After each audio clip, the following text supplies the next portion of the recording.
Folks, hello and welcome to the Random Party Generator. I am laughing because we've already had a pre-show debate discussion. You'll be in for a good one. Even if we don't touch the topics, we were touching cleanly, not like that, not like behind the screen, but you know what I'm saying. In any case, I'm Ken Carr, your bartender in the OSR. With me, stage this way, is none other than Rob Conley, Mr. Bat in the Attic. And below us, holding us up in the classic Jim Kitchen position on the screen. Oh, Jim Kitchen position. You're trolling me now. Perhaps. Chubby, don't worry. Don't worry. Your wingman is here. Hey, Greg, don't feel bad. It's not like Jim. The both times I've been in online with him, me and him got into it as well. So Yeah. Oh, I'm not worried. Them fighting words. By the way, Chubby and Ty, you will appreciate that somebody with another YouTube channel that's in the OSR reached out to me and said, who were those guys that you banned the last night? So I know ahead of time. And I went, I didn't ban anybody. He goes, oh, damn, I thought Jim was going to have people banned. No. So, but you're both here. So what can I say? That's just listen, you guys drove money. Okay. You should tie.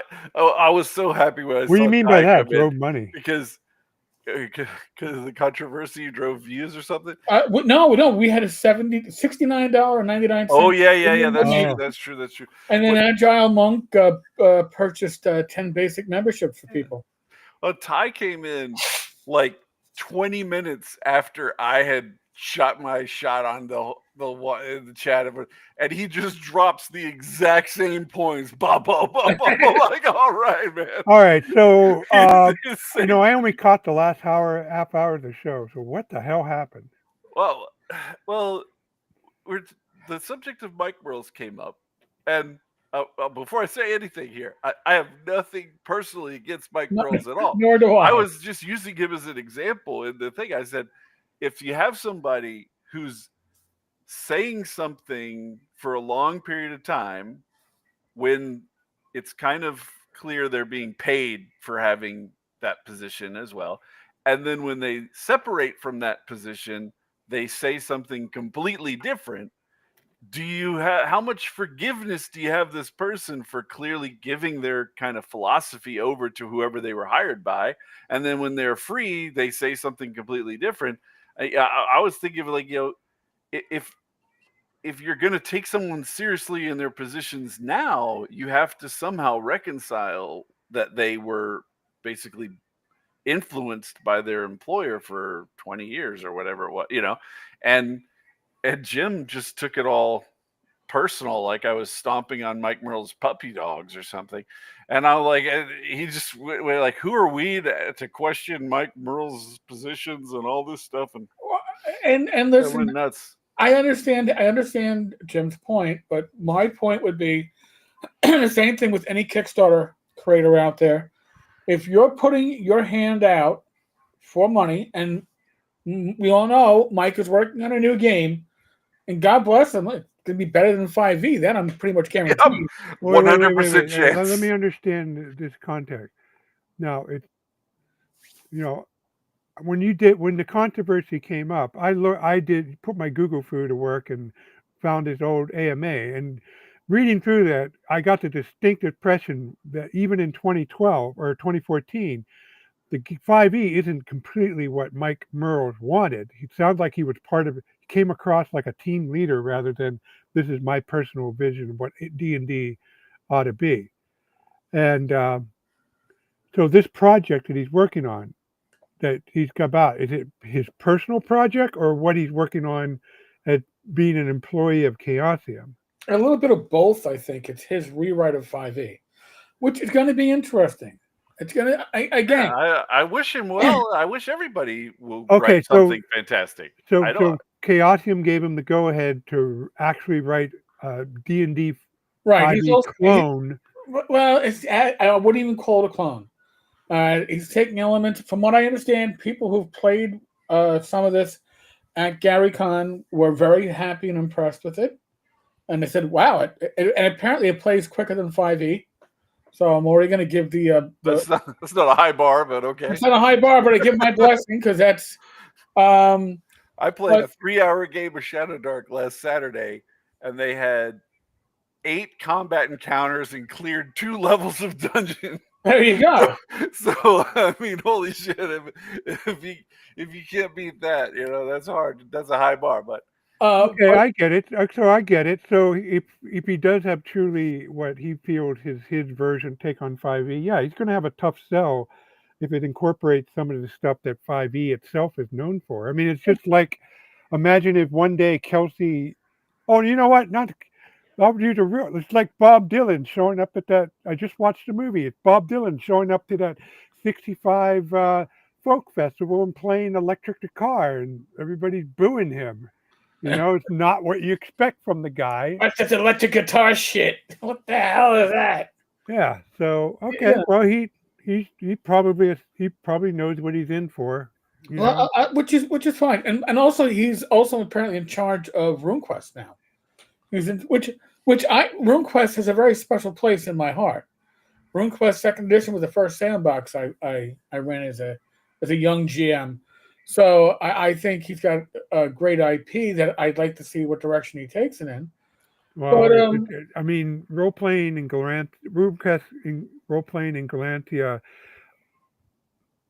It seems I have a copy because I bought one of the Humble bundles. It seems overproduced in the way that as much as I love Ars Magica, I gotta say, 5e compared to like second edition Ars Magica, wow, they really just layered it all on. Well, Yeah. Ars Magica, I've said in the past, is the most brilliant and inspired poorly written game I've ever come across in my life. The rule consistency is insane. Like running it is incredibly taxing. I'm sure you know, Rob. I mean, Yeah, it we is brutal. for a heartbeat, you and I were going to get Yeah. a campaign together Yeah. until we realized, oh my freaking The god! scale But of guess work what? involved We is- can rewrite it now legally and do it Yeah. kind of what Mike Merles is about That's to true. do to That's true. RuneQuest. Oh my God, James Spahn is in the house. Oh my, Hey, James. Yeah, Victor Gorchev too. yeah, we're bringing everybody in.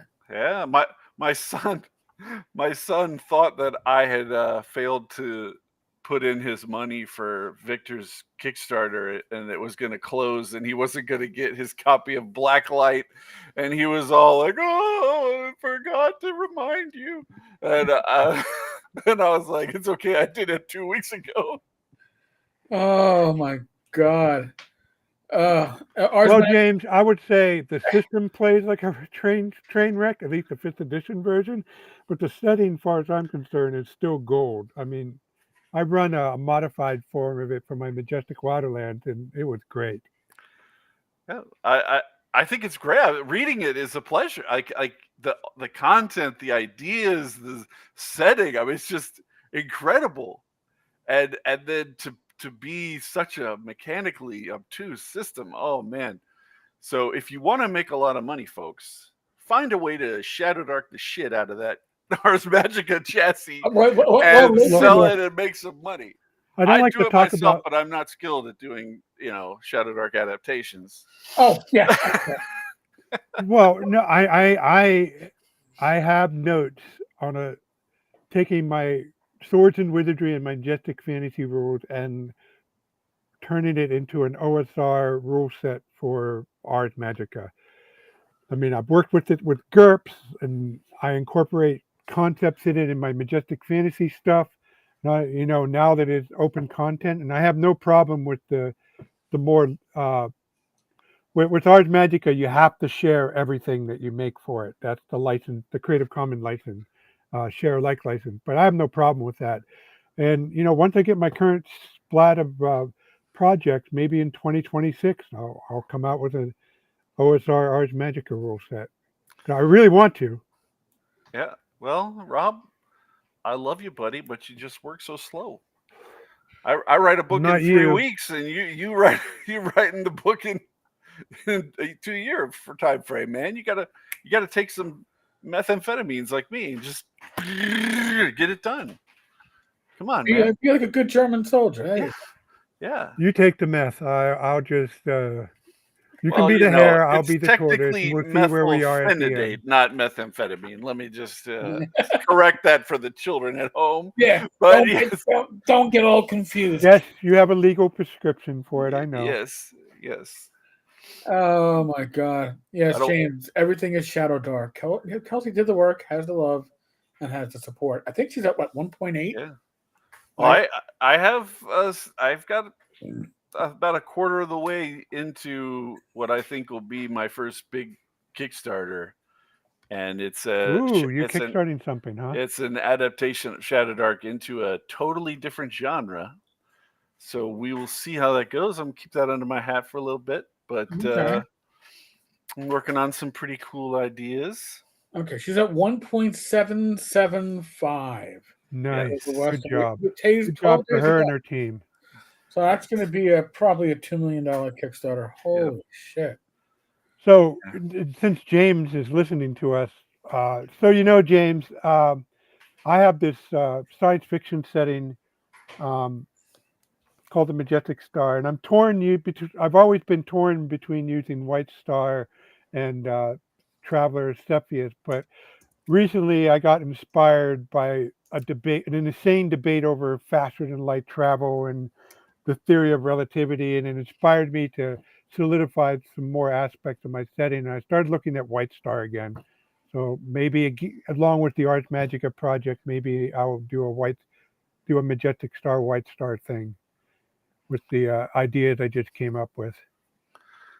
Well, I think the great thing that Shadow Dark provides as a framework is you can adapt stuff into it very easily, and then it has a particular cycle of play that keeps you very close to that early level experience, even when you're in late level, right? So I had a fourth level character in a campaign that we kind of got to the end of what the guy had finished prepping, and he wanted a couple months to work on some new material, and I ran Curse Scroll 3 as kind of a break for him. And the fourth level thief only had 8 hit points. He Right. he was like living at the edge of fucking death every day.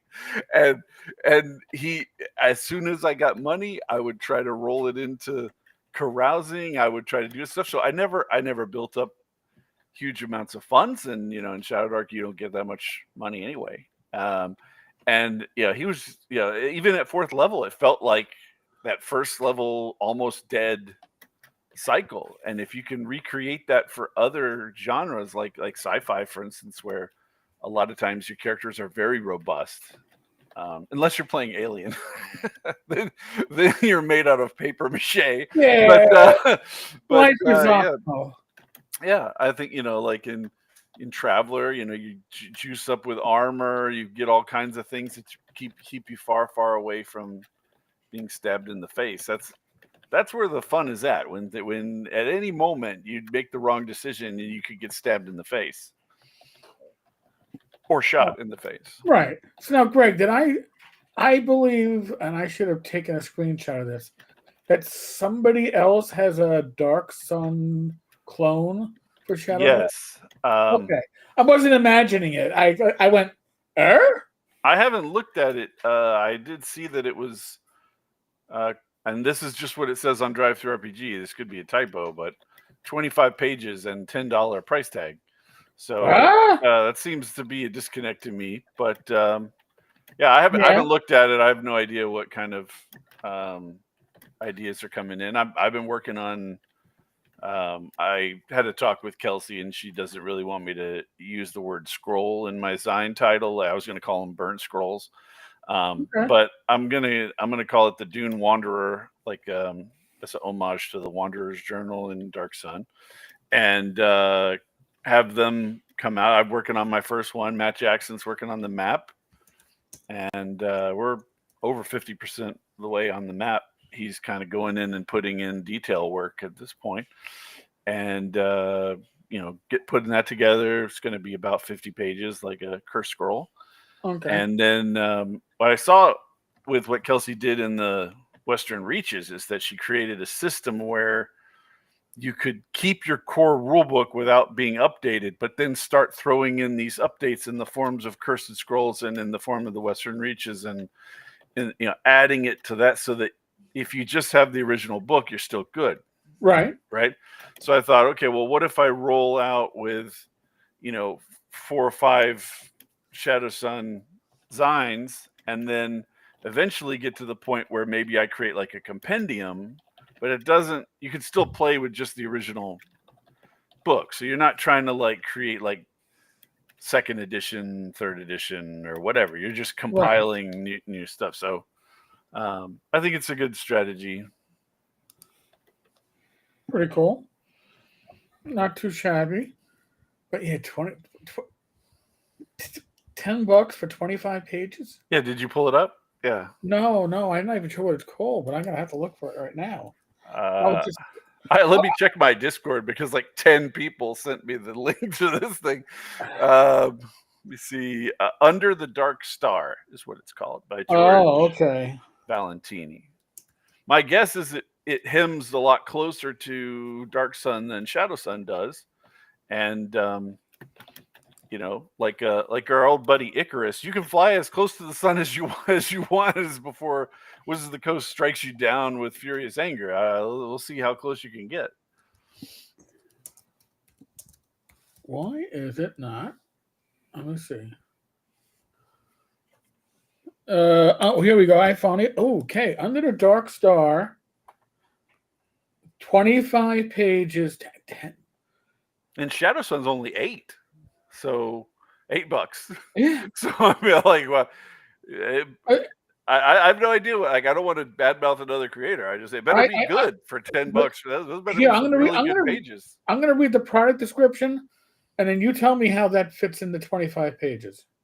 This module introduces a wealth of new content for your Shadow Dark campaigns, including 6 unique character classes, with casters fully developed up to level 20, alongside 11 races that offer exciting options for character creation, an array of new titles and backgrounds to deepen role-playing potential and enrich your storylines.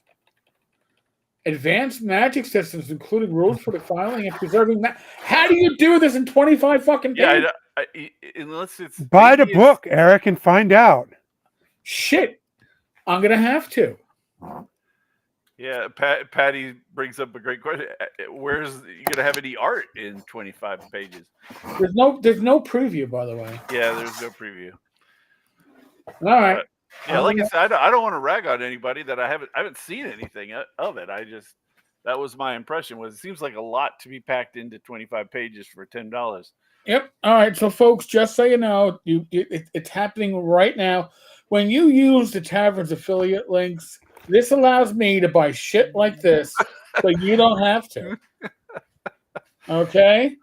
So there was a problem checking out. Well, how is there a problem checking out? Are you telling me that I got account credit? Okay. Now we got Mattias in the chat. All right. Well. Yeah, I agree. Lord Mattias brings up a great question. You can put some things on 1 or 2 pages, but still that adds up real quick. If there's 6 character classes, that's at least 6 pages there. Magic classes take 2 pages, right, in the Shadow Dark layout, because you got to have a magic chart. Backgrounds is a page. Races, you could probably fit on 2 pages if you had short descriptions, but what was it? It's like 16? That would be, how many did he say he had? 11. Right, and then I don't know what it means when it says casters fully developed up to level 20. I guess that means he extended their chart, saying how many spells they know out to level 20. I guess if you get to level 20 in Shadow Dark, you're probably cheating. I don't know how you can do. It's like a 1 in 1,000 chance.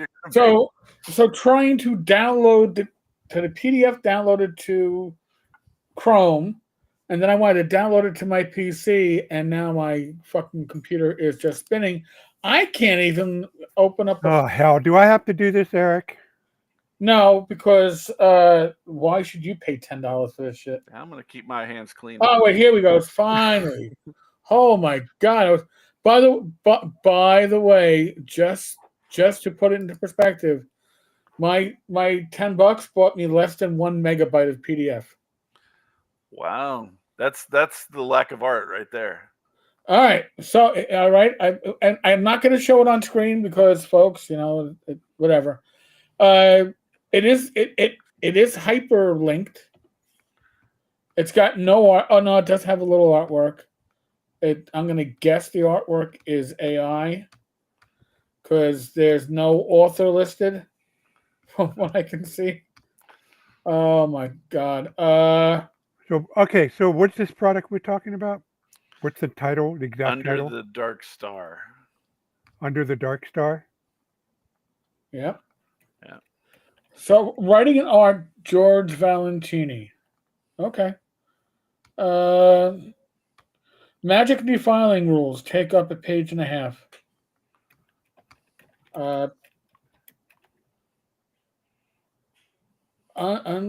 Okay. Under D Dark Star. Huh? Is You there don't have a typo in preview? it? No preview. That's why I said don't do it, Rob. Don't do it. Don't do it. Rob. Don't do it, Rob. No, Rob, don't do it. Okay. No, I'm just looking at the page. So, by the way, there's a typo in this, in the fucking title of this thing.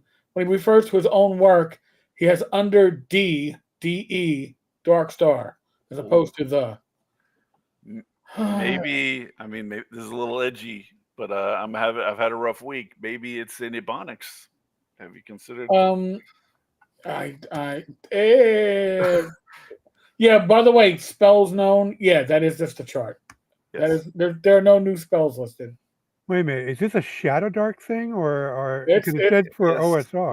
Welcome to the conversation, Rob. Yes, it is a Shadow Dark. So. Oh no, I see it in its description. Well, that's just confusing. Yes, very. Yeah. There is no setting material here. Okay, there is no setting. You literally are expected, I'm guessing, to steal the setting from the old TSR books, but they do have hobgoblins, half giants, half dwarves, gnomes, Geth, reclusive, Geth Imperial, Draken, Inferi, Mantiskin, Minotaur, and Tarok. But there's no pictures for these things, so. Sorry, I was laughing at Lord Mattias. This is Under the Dark Star, man.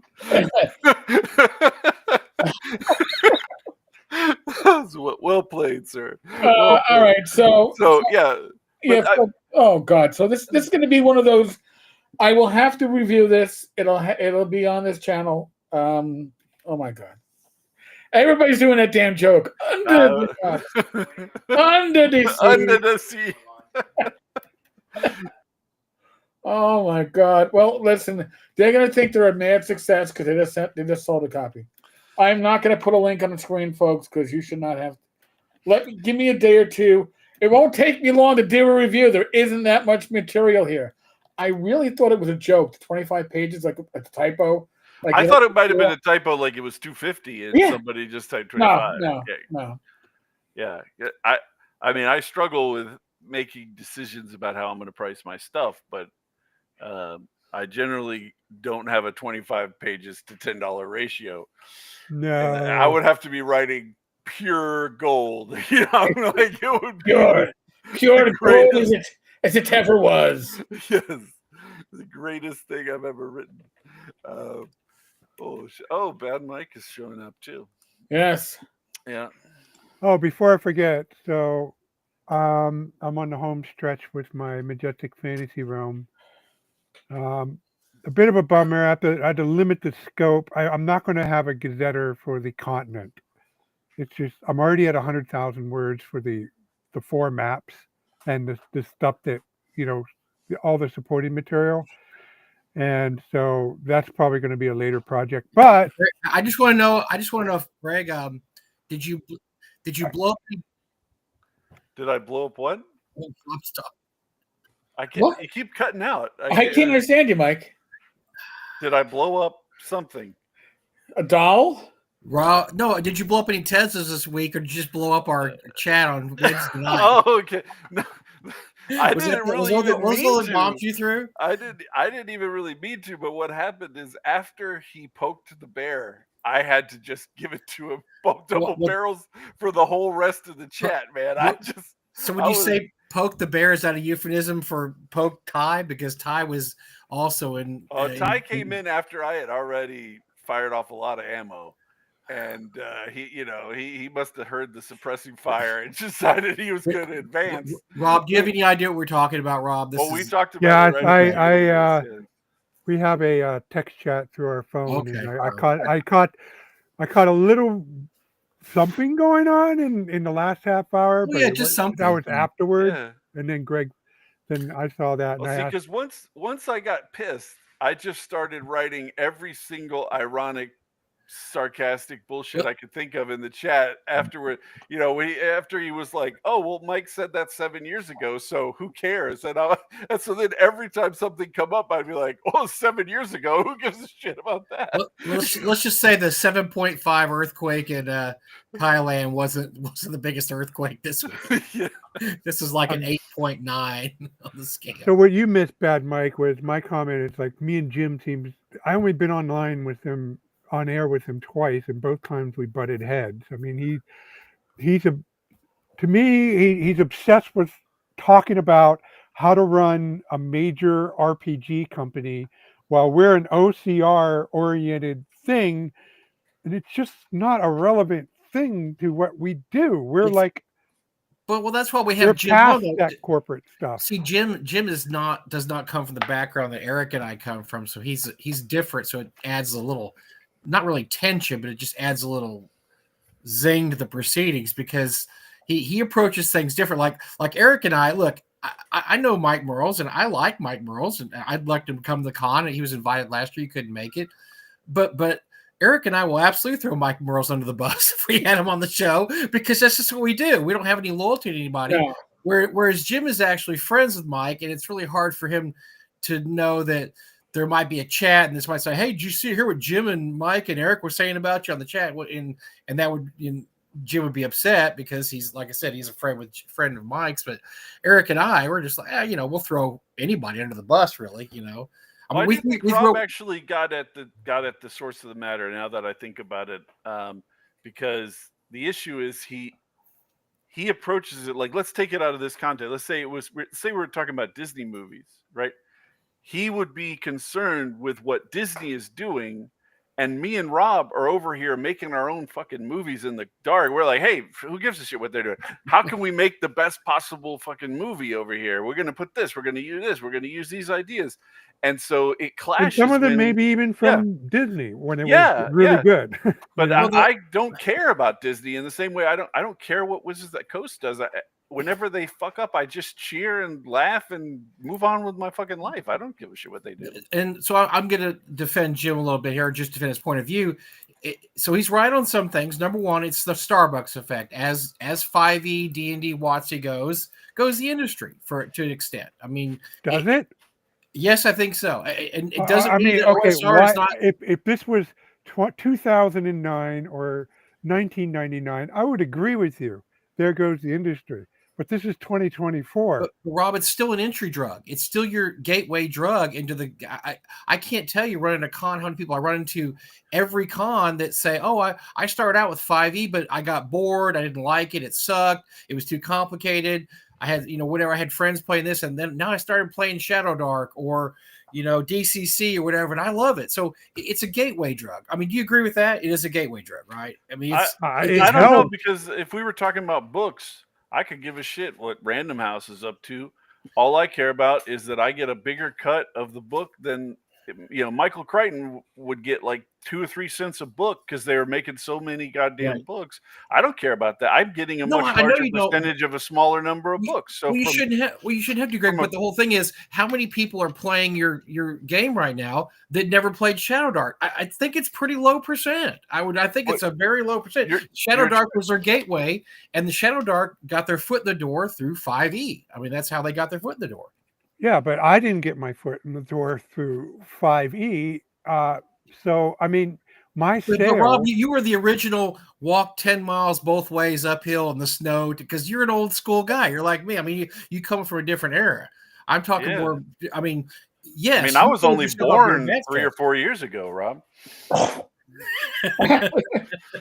But I mean, Rob, I mean, you're old school to the core. I mean, yes, you were the exception that proves the rule. I mean, Greg is a whiny young runny nosed punk over here that is making his way in the industry. Okay, but still, I just checked how many sales I had last year, paid sales, and I had 1,990. Now I'm proud of that number, and I'm pleased that so many people bought my stuff. But let's face it, it's a freaking rounding error on a rainy day for anything that Wizards, or I don't even know what Pazio does, but I'm sure they're 2 orders of magnitude bigger than I am. So whether 5e is popular or the most hated thing in the planet, I'm still fighting for my customers the same way I have been for the last 15 years. It just doesn't matter to me how well D&D 5e does. Yeah, and there's also, Mike, there's a perspective of it. Unfortunately, most of this kind of argument takes place around way less important issues than actually D&D, but that this idea that we have to grow whatever community we're a part of, whether it's a video game community or a D&D or people who play fucking Stratego at night, who gives a shit? There's always people out there who are like, oh, if we want to grow this hobby, we need to do this or we need to do that. And they're almost always recommending some shit that nobody wants in order to dumb down, water it out. Nobody makes it shitty. And the people in the industry or in the hobby or whatever it is are like, no, we don't want to do that. And then they get attacked for being closed-minded grognards of whatever it is. But I don't care how many people play D&D. I don't care how many people buy into the. I think it should be done this particular way, and I'm happy doing it the way that I am. If 10 million people start playing 5e tomorrow, I really don't give a shit.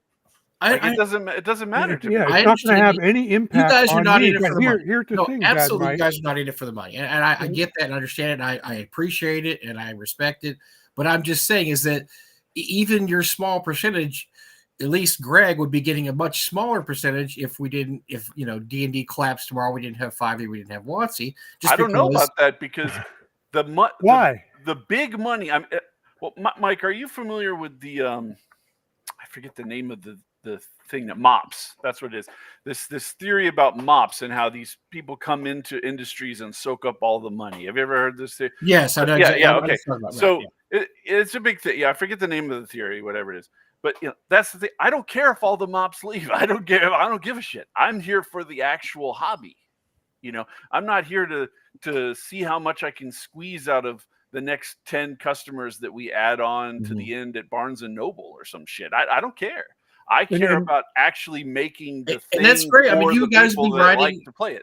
Look, you guys be writing your game if 20 people were paying for it. I understand. That's cool. Whoa! You're missing the point, though, Bad Mike. It's the fact that when you are at Wizard or Pazio's level, you have to put your book on a shelf somewhere in order for your company to make a profit the way it's structured. With an office, the warehouses and all that. You have to put your book on your shelf. So you have to do all the things that Jim recommend in order to get people's eyeballs on that book. Yeah. This is for when we clean my keyboard. I'm giving it to you. Okay, Jamie. Thank you. I love my son. But keyboard. Okay. Rob, I need you to come clean my keyboard as well, by the way. Okay. So anyway, back to the topic at hand. So all the things that Jim are spot on when that is the battlefield that you are playing on. But the battlefield where I and Greg operate on, where most of the OSR operator is, that we have to go out there and literally individually sell to every hobbyist we can meet. I mean, I'm here for two reasons. One, I like talking to you guys. I like the debate.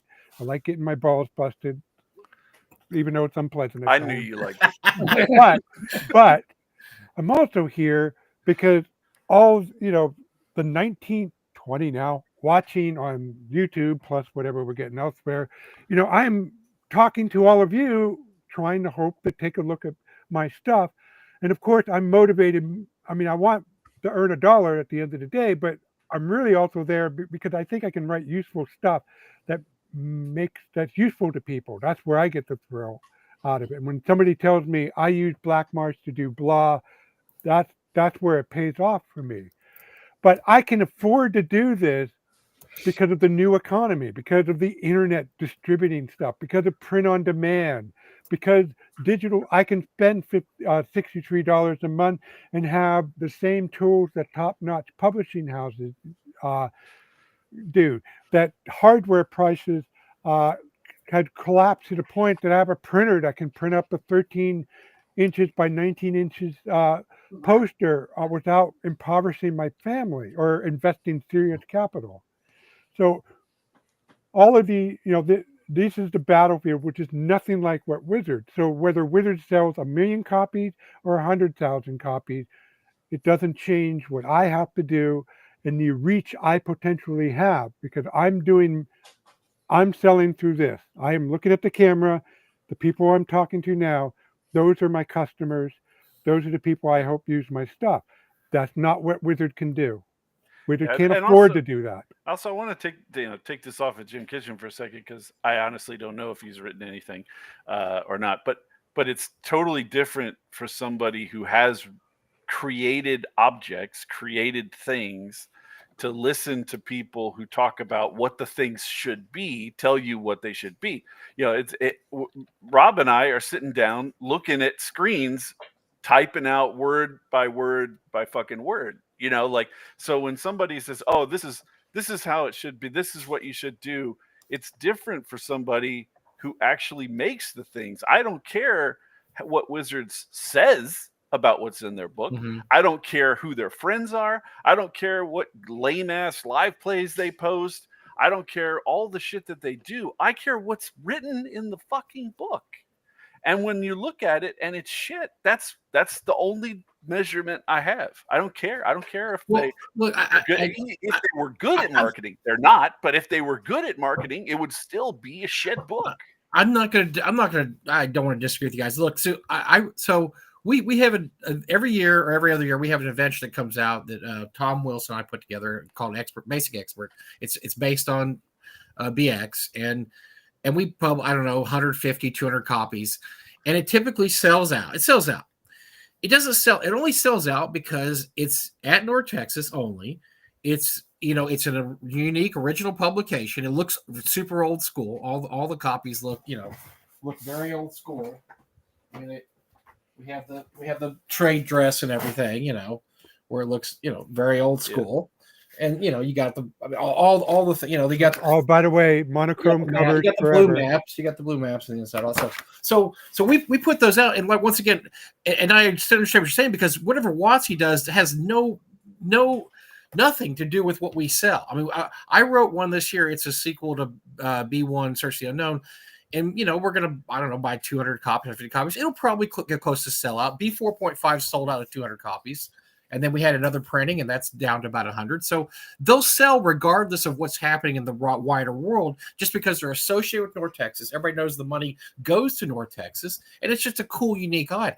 So I know exactly what you guys are talking about in terms of, look, and I'm an OSR guy 100%. I don't give a shit what WotC does. I don't care what they do. 20,000 blue-haired college students decide to start playing D&D 2024, that's not going to move one more unit of your book. There you go. Yeah, exactly. Exactly. So and you wouldn't want those people in your game if they're coming in with those precepts. And I don't, like I said, I don't care if they buy it, never read it. It's something that supports the con, So I love if they read it and played it, but they don't. Doesn't bother me.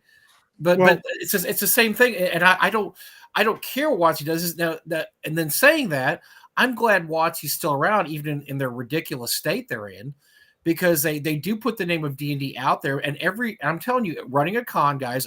So we talk about stuff that other people don't do. Nobody here runs a con. I've run a con now for 17 years, and I'll tell you, you talk to these people, and nearly every single one of them that have gotten to D&D in the last 10 years have gotten in because of 5e, and that was their gateway drug. And through 5e, they have found other things. They, like I said, a lot of them played 5e. They didn't like it for one reason or another. Somebody says there's this other game like 5e, but it does this. I'm intrigued. What does it do? Well, you can die, first of all. Whoa, that's a concept I can't even believe. My character could die. Yeah, there's stakes. There's actual stakes involved. So I run into these people all the time that come in, and they start out with 5e, but they have segued off into various, like I said, the person that plays DCC is not the same person that plays Shadow Dark. It's not the same person that plays Black Hack. It's not the same person that plays, Paizo. These are all different people, but they all came in. If they came in the last 10, 15 years, there's a super good chance they came in because they started with 5e. Well, okay. So if you're talking role playing, yeah, sure, that makes sense. But here's the thing: we're on the internet. We're discoverable. Okay, I mean, 5e could, in theory, make it easier, but how much people are trickling into Fraud God Games, Bat in the Attic, Chubby Funster? How many people are trickling in that we would get just random internet searches? Few. I mean, because Rob, you, everybody on this screen, everybody that's watching is more wired in than 90% of the players. When they had the OGL fiasco going on, if you went out of our little universe and started talking to regular players, like, what? Huh? What are you talking about? I never. What? They're trying to revoke what? What's an SRD? We are unique. We don't realize it, but we're wired in, Rob. Speak for yourself. I don't understand what you thought I said. Yeah, I know that. I'm just saying. Well, maybe I'm not, got my thoughts quite together. Let me rephrase it another way. So Jim, the times I listened to him, the times I had the discussion with him, is concerned about new people coming into the hobby, the 20-year-olds, the high schoolers, and stuff like that. And but what would happen if Hasbro made a mistake in some area and they couldn't sell anything, and D&D disappeared? D&D brand disappears. Everybody, would we still get new players? How we would do that? How would that happen? Getting new players into role playing and then eventually trickling down to people like me and Greg and you, Bad Mike. Would it be any worse or better, or any worse or the same, if 5e was going all gangbusters? Well, I think that the one thing that you're seeing now, and I think it's good for the hobby, is that 5e it isn't the end all be all that it was, even 5 years ago. It's still there, but I think people realize they can live without it. It's not something that yes, there's still some diehard. Remember the term, and Rob probably remembers this. Remember the term Marvel zombies? And Marvel zombies were the people back in the comic book days. Anybody's comic book, they would buy every Marvel, no matter what Marvel put out, the shittiest Team America, Dazzler, whatever, they would buy it because they bought everything Marvel. They called them Marvel. That's what the management at Marvel. There's actually a mascot for these people in the D&D community. His name Marvel is Scott Zombie. Garibay. Oh, yes, Scott Garibay, who doesn't matter what they're gonna. That's all they care about or do or whatever. And yes, there's people out there. I've seen them. They're nuts, but you see them, and that's all that they play in 5e campaigns a week and would never touch anything like Call of Cthulhu or DCC or anything because all they know and all they care about and all that was and whatever will be is 5e. But that number is shrinking. I will tell you right now and I'll give you numbers for the convention. A few years ago, over 50% of our games were 5e. Because we're an old school con, but people can play whatever they want. When 5e was at the top of its popularity, over half of the games at North Texas for 5e. It is not anywhere near that now. I'd say less than 20% now. just because people are discovering Shadow Dark. They're realizing Call of Cthulhu has been around for 40 years. It's a pretty damn good game. They're playing DCC is huge. Ty now. Beard just won the argument here in the chat here. I think the best way to bring new players in is to sneeringly dismiss them. Well, yes, it seems this to be is their strategy. what we're doing So- is so too bad, Mike. hardcore for you. You're a little kid. Stay out of this. This is for the elite. Then they'll fight you, get through your door, man. So Bad Mike, I would submit this to you. So let's go back to 2012 and 2013 when D&D 4E collapsed like Right. nothing. Pathfinder lost a little bit of Lester, even though it was still number one. And we were just getting, Mike Merles and his team were busy apologizing to everybody and coming out with the reprints, which were good. That was nice. Yeah, of them to that do was that. glad. That was a good year, actually. I thought that was a good year. I like that. But let's face it, there wasn't any big driver into the hobby yet. What happened to the OSR? We went from strength to strength. What happened to drive-through RPG? They were growing by a third every year. I have the numbers with that order tracking thing I do every year. They were growing during that period. So I would say it is nice if somebody has it's nice when the market leader has a breakout hit. It definitely does make things easier. But I would also further submit for the business you and I are in, for the logistics that we need to deal with to run our businesses, it's not needed. It's not necessary. Yeah, and I want to use Matt Jackson as an example here because it's fun. So let's say that you're Matt Jackson and you're playing. You've got your Matt Jackson D&D product. You've got no gnomes included because you hate gnomes, right? And somebody comes along and says, you could sell 50% more units if you just include gnomes, right? And the Matt Jackson response is, fuck no, I hate gnomes, right? Okay, so that's how I feel about a lot of this shit. Like, I don't care how to make it so that more people get in the hobby. I care about how to make it so that it's awesome to do what I want to do. And if you're going to put gnomes in my game and I hate gnomes, then that's not a solution for me. And I feel like a lot of the problem with Marvel, Disney, WotC is that they're willing to destroy the product in order to get what they think will be more people looking at the product. And all they've done is destroy the product and nobody cared to come see it. It's not, they didn't make it. They didn't even attract the people they thought they were going to attract.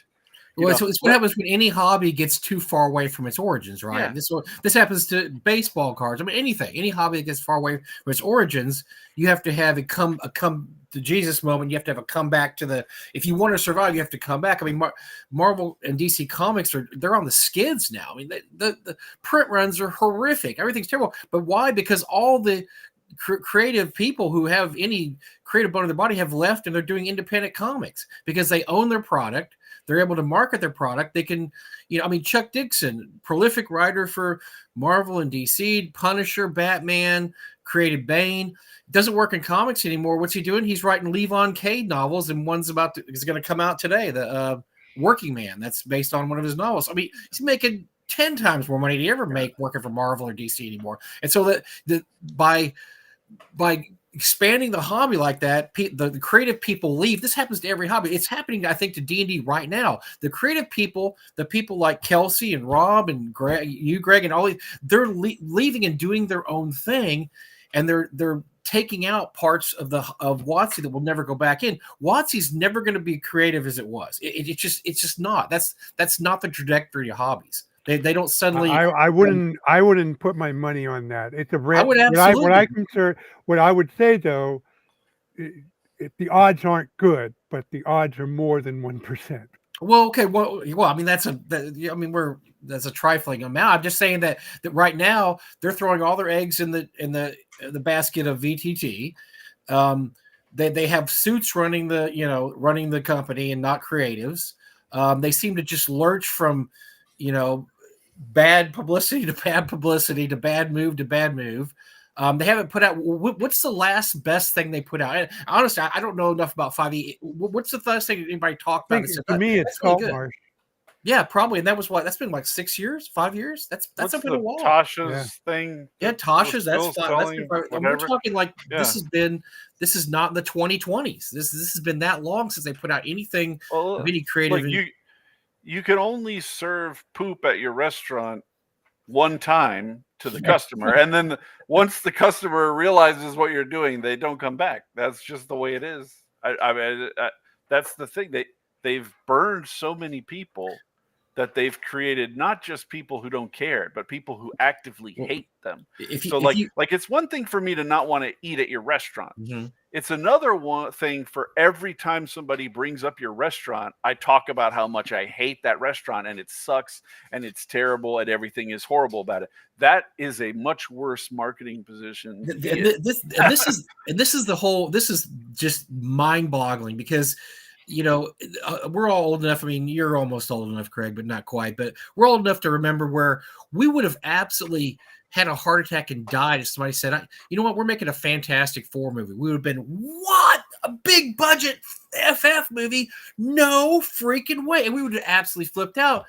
Now we're so shell shocked. Now we're like, oh, I hope it doesn't absolutely just suck hard balls because I mean and Star Wars, oh my gosh, there's going to be another Star Wars trilogy. It's not the garbage sequel, prequel. It's going to be that, and now we're like, well, hope the next Star Wars that comes out doesn't suck balls because just besides Andor and Rogue One and maybe Mandalorian, it's been awful. So first season Mandalorian, yeah. Okay, so before we get too into the cultural bitching, I have some numbers to back up what I was saying.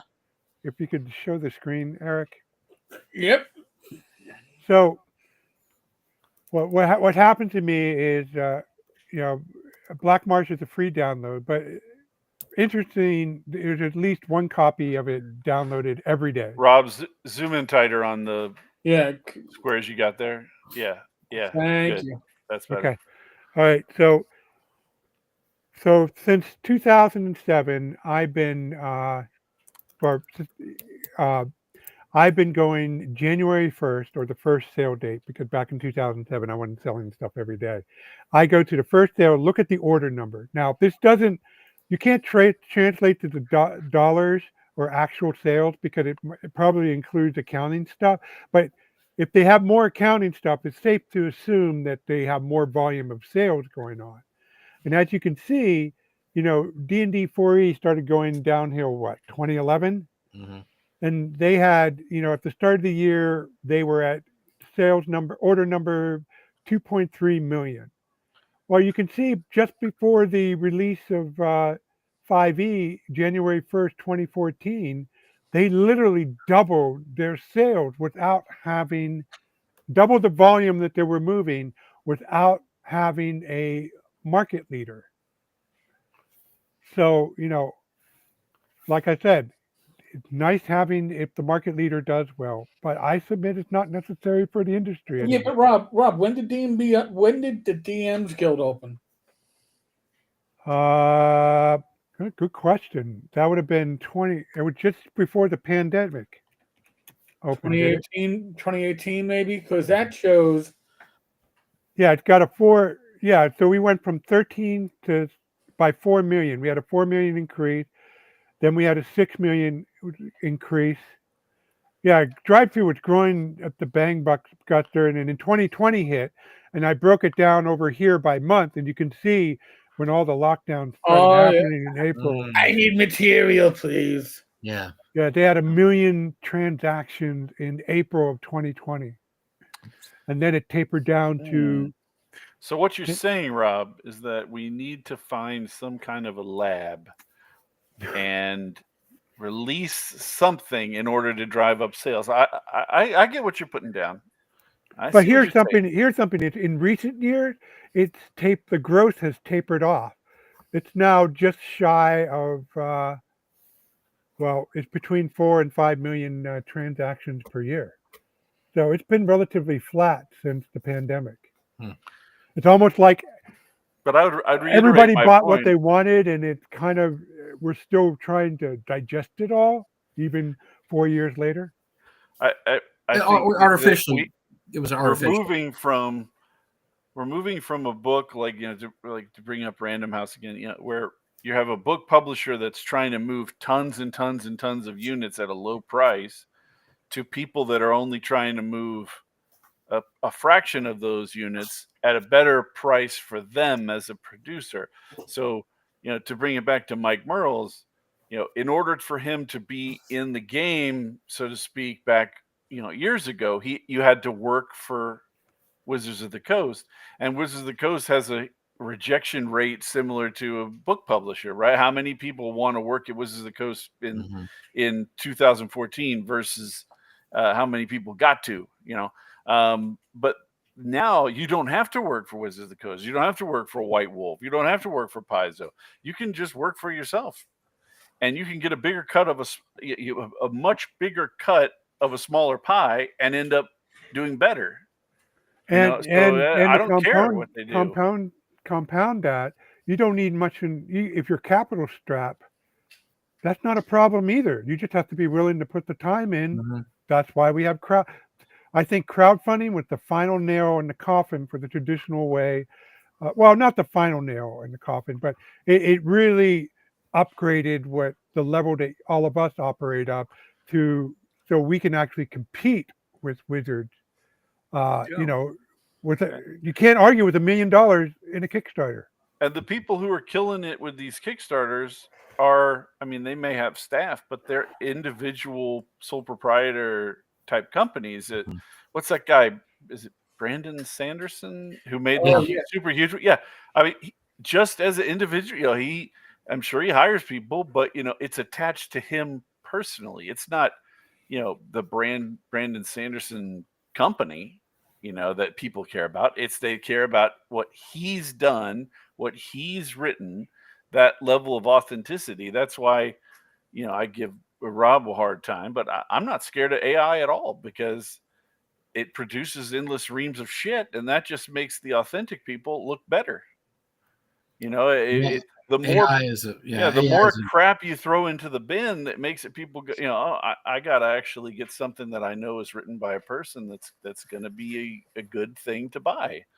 Nobody wants to drop $10 on a AI production that sucks. They want to drop that $10 on something that they will enjoy getting value out of, and that's even at that price point, it doesn't matter. It's just the way it is. The internet, like Rob's pointing out, the internet has flattened the production curve. So you don't need capital. You don't need to move all this stuff. So that's why I think that pursuing this, how many people can we get into the hobby? It's an interesting thought experiment, but I really don't care. Yeah. But that was always a blind alley, because first of all, WotC never cared about that until the pandemic and their numbers exploded, and they exploded artificially because people were, we all know why they exploded during the pandemic, and they got dollar signs in their eyes like some Looney Tunes cartoon, like ching, and they thought, oh my God, the audience is potentially limitless for this, and they were fooling themselves, because nobody wants to derail the money train, right? Nobody wants to be the voice of reason, say no, this is all pandemic driven, it's going to go back to normal. Nobody's going to tell their boss. I disagree with you. They did have an unlimited money train, and they fucked it up so bad that they threw all the money in the trash. But it was never going to happen. But it was still never going to happen, Greg, because I know people that were playing 3 D&D games a week online, that once the pandemic was over, they're playing 0 now. If I have an elevator that everybody has to go through to get somewhere, then that's my golden opportunity to sell them whatever it is that I want, even if they're going to get off the elevator, even if the ride's going to end. Like, they had the golden opportunity when tons of people were looking looking to them for entertainment, and instead of delivering what the customer wanted, instead of coming out with, Shadow Dark, for lack of a better, ideal, like, so instead of coming out with something that would really say, this is what, this is great, I'm going to keep doing this even after the pandemic is over, they squandered that opportunity. And that's because their outlook is to say, here's what we want you to do, rather than what do you want? Let me hand it to you, which is what a business is supposed to do. I'm not even sure what you're saying, but I would slightly disagree because, like I said, I just think those numbers were unsustainable. The numbers they had during there's no way that we would have the same numbers now, even if they were putting out the best stuff ever. Just because people look, you had a captive audience for a while. And once the audience wasn't captive anymore, it's like any other hobby or TV show or sport. You move, you move on. Like that was fun to do for the pandemic for a year. That was great. But now it's time. Now I can get out and play football again, or I can ride my bike again. I don't have to wear a mask everywhere. I can go out to eat and stuff. And I think that it was a captive audience. They tricked themselves into thinking that this is something we can grow upon. I mean, Eric, I always forget, what were the projections for in 2022, late 2022, that we could triple our audience? They I forget the exact numbers, but they were expecting that COVID trend to keep on going because, I'm sure somebody just put it into a computer without putting like relevant data in, like COVID, and people are stuck home. So I'm not going to disagree with you, Greg, either. I think it was because it was shit product too, but I think there's more at play than just putting out shitty product. I think that I think the more at play, Bad Mike, would have been a factor. If they would not have been, to put it in the terms of the chart I showed you, they would not be moving 1 million orders a month after the pandemic. But I agree with Greg that it collapsed further for Hasbro than it had to. And that often happens, right? When something goes, the dip underneath, it's like blood sugar, right? You started at, if you're diabetic, you started at a certain level. You eat that pizza, you go up, and then when you come down, you often crash down below. Yeah, and by the way, I'm gonna just make a statement right now. The combination of COVID and the use of VTTs, and oh my God, those huge numbers, and the great Baldur's Gate 3 numbers are what caused Project Sigil to be both incepted as a game. When they killed it, they called it a game. But the idea that players are going to, like, VTTers want to have a top-end Alienware laptop just so they can play with their friends was beyond reality. But they had built their own reality based upon those numbers from COVID. And by the way, I'm going to take a very short moment to throw in. We've included new levels of membership. That's why membership has its privileges. And one of them is the Master Minion. So T. Taylor is our first Master Minion. He's basically putting $10 a month into the pot to keep this channel going and gets a shout out. And we'll probably get a shout out whenever we do these live streams. So thank you, Taylor. Much appreciated. And now back to your regularly scheduled programming. The whole argument about Sigil, I haven't said this anywhere yet, but the whole argument about Sigil. Oh, what are you showing there? Oh, my Tinkar's Tavern. I remember Tinkar's Tavern, good standing, I was number 3, and I want to know what the hell this gets me, because I'm not hearing about the Tinkar's Tavern card. I think you're gonna get a hug. Yeah, pretty much. You're gonna be at North Texas. You'll get your hug. No. So I'm expecting much more. The thing with Project Sigil is you're talking about, like, how can Germany turn the war around in 1918? Like it's a little too late. It's a little too late. They didn't actually, get in on the ground. The better example is 1944. Sure, but we all know why you should stay away from that in the YouTube world. Anyway. So you don't want to fly too close to the special star shape, okay? So if you can imagine when Roll20 was getting started, I remember back in the Google Plus days, there were teams of 3 or 4 guys who were putting together basic VTTs trying to get it to work with the Google Hangout stuff and all this kind of stuff. They didn't care. They stuck their nose up at it back then and said, who wants to get into this shit?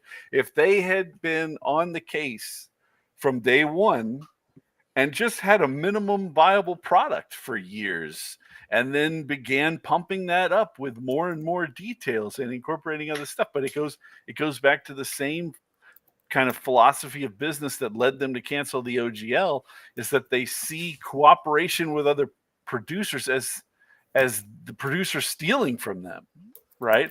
So if I make a VTT and there's an option for you to play Vampire the Masquerade on it, then that's Vampire the Masquerade stealing from my D&D money. It's like, no, that's the opportunity for the Vampire the Masquerade player to go, oh, I could play D&D on this too, right?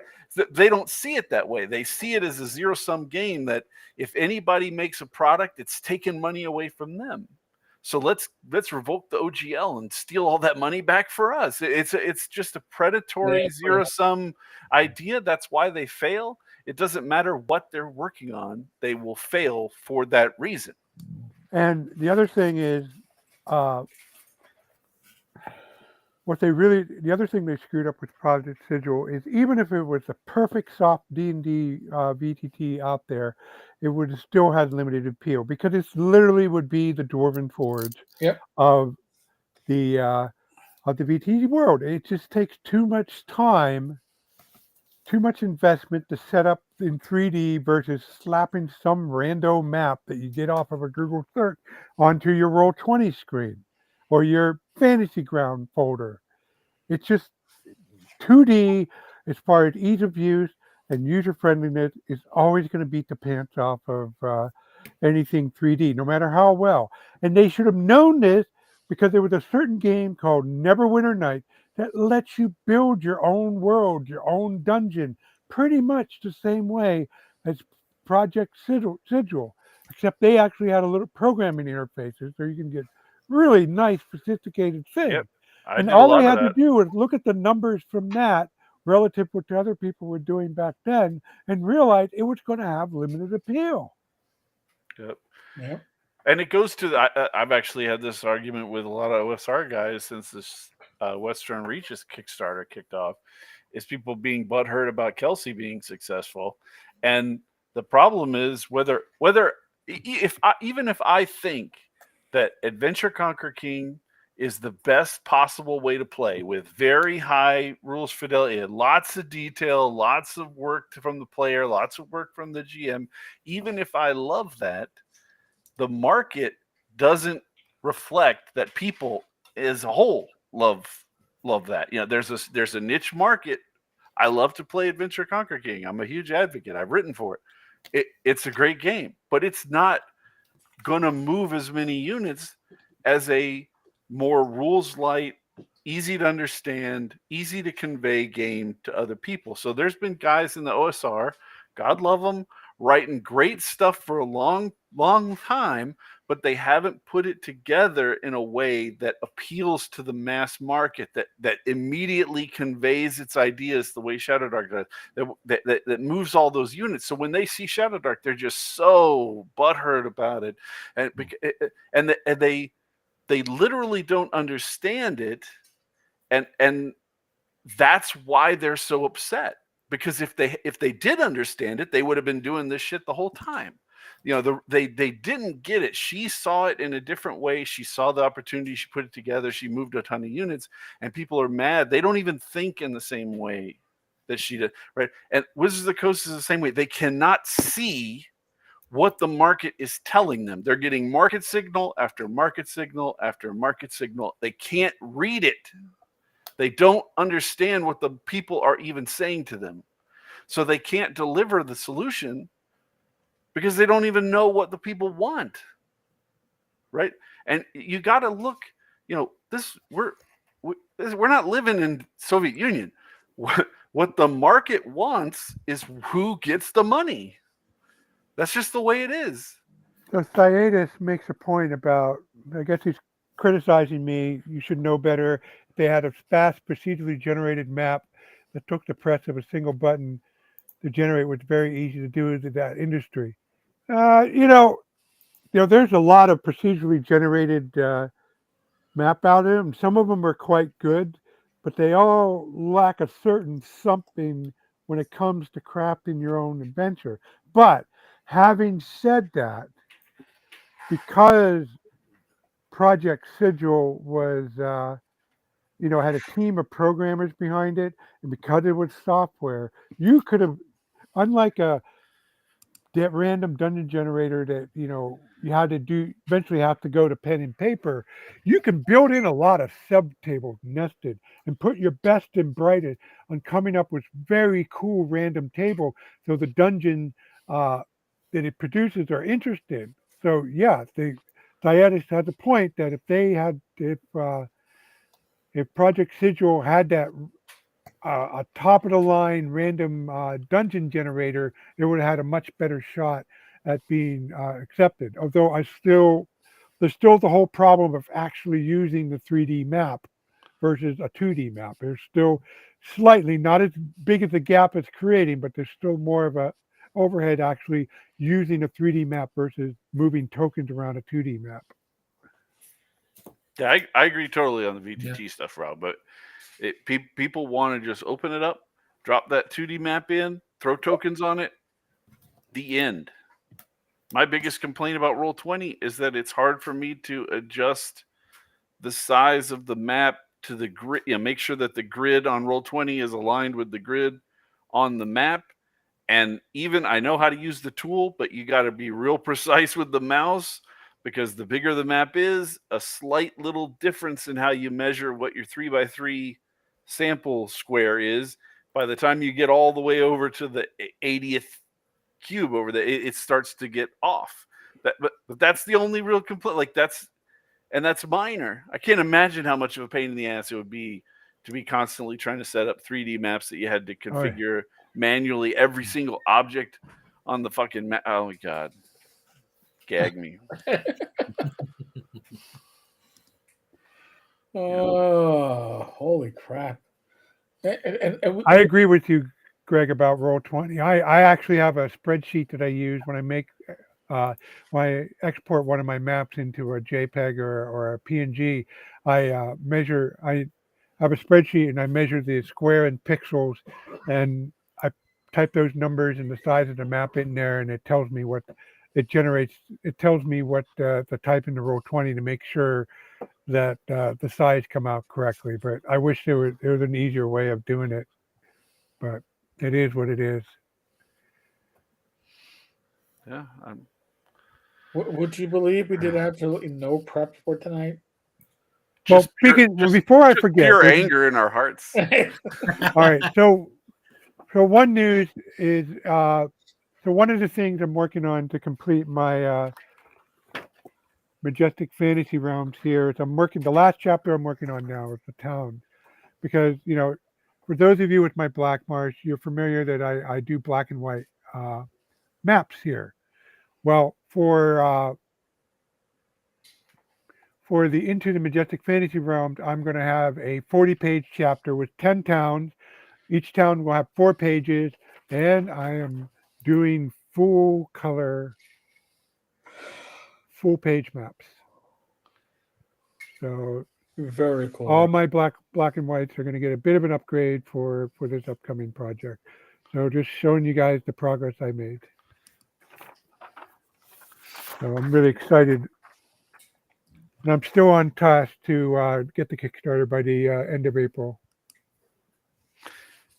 Well, I will use this moment to make a small marketing pitch myself. Oh boy. They're going to be raising prices on POD Oh, April 1st. That's right. If you want anything from me or anybody else on drive-through that you're going to buy in POD, get it now. You only have a few more days left. I was hoping that I would have more hardback proofs. They've only given me softback proofs on my books that I released at the front of the month. I guess the hardback proofs are coming by Burrow, but they haven't arrived yet. If I get them by the end of the month, I'll approve it. But they screwed up the soft cover for Terra Invictus. They cut it wrong, so I'm waiting for the hardcover to see if it's also fucked up. but I was hoping to have that available for sale. But oh well. But April 1st, guys. Buy Yeah, stuff it took me before April 3 1st. tries before the black. I got a good proof out of the Black Marsh book out of it. Got a couple free books from drive-through of it. You know, one of the Black Marsh copies came back with the Fate Book of Huns, bounded with my Black Marsh in it. I don't know what happened. They decided to take the next book in the production line and bind it with under my cover. Yeah, But apparently, the Book of Huns is a classic in the Fate world, so I have a hard copy of that. there you go. You should give it away as a Conley contest or something. That and you clean the keyboard. You can clean the keyboard. Oh man, I missed the keyboard. Got the tool opportunity. right here, All courtesy of my right. son. Average prices, Ty. It's weird because I think black and white is increasing more than color. Yep. Yep. In some cases, color would be less expensive than black and white. Interesting. I have one black and white book, the Majestic Fantasy RPG Basic Rules, and the rest though, because it does grayscale better, I did in either at least standard color. All right. Do we want to? Mike and I have already looked at this and remarked on this, but do we want to see the Dragonlance art on? Yes. Oh well, that was quick.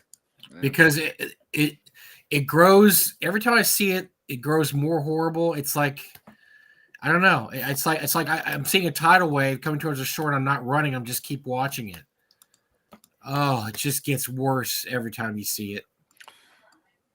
I would like to take this opportunity to remind people that art direction is a job, and people who what the hell? talent. So for those, Yes. What did they do to tennis? That's tennis, right? Thank you, Rob. Yeah. So what happened was, and I told this story Wednesday. We'll tell it again for everybody to listen.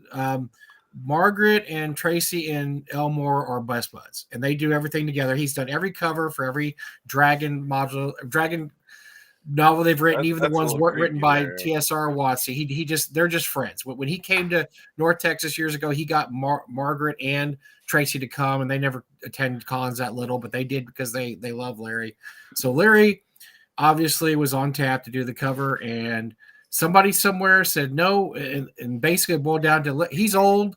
Nobody cares about him. We're going to do some hot, new, cool bullshit. What the quote that I got from Gary Kahn, from somebody who spoke with Larry, Larry said he was passed over because he worked in traditional material and digital art pops.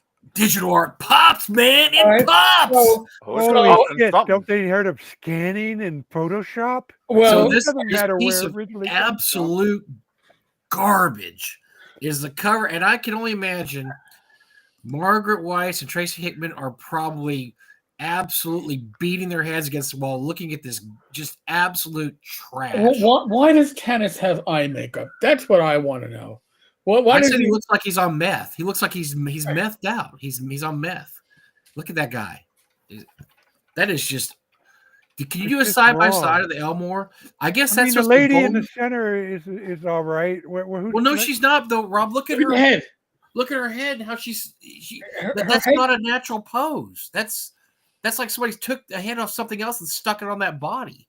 Yeah, you're right. I think it's supposed to be Goldman. It's like some horror guy, like Freddy twisted her head. I think it's supposed to be Goldmoon. I'm pretty sure. And then this one, I think is supposed to be Kitera, which doesn't look anything like I would imagine Kitera looks like. Kit looks like. I mean, it's just the levels. I mean, the chest doesn't fit the head.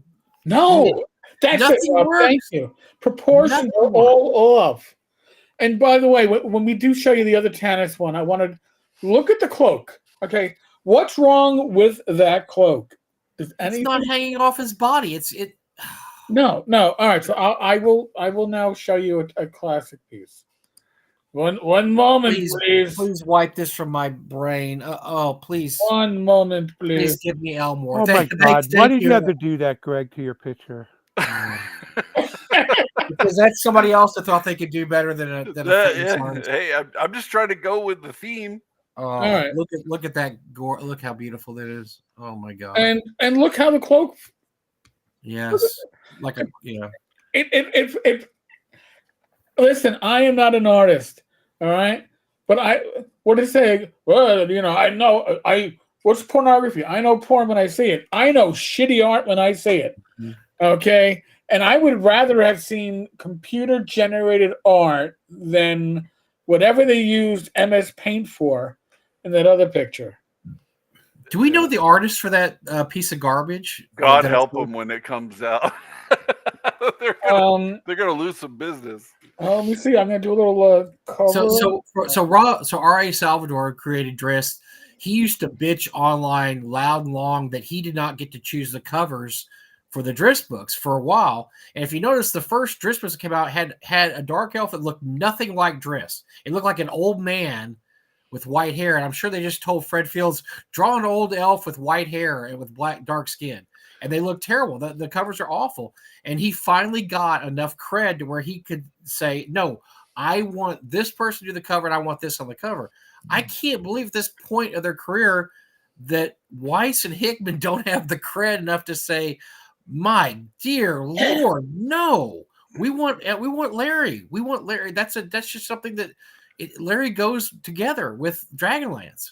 All right, so Margaret Weiss apparently confirmed the story. Oh. Decision was Random House. WotC had approval. They wanted the dragon to look more like the new version of dragons. What about the humans? Did they want, or the people? Did they want them to look like the new version of human beings and people? Because obviously not. They wanted them to look maybe like this was mannequins. a dig at half elves. They look like mannequins. They look like half elves aren't real anymore. Look, this guy's he looks like a painting where the eyes follow you as you move around the room. They're static poses. It looks like something.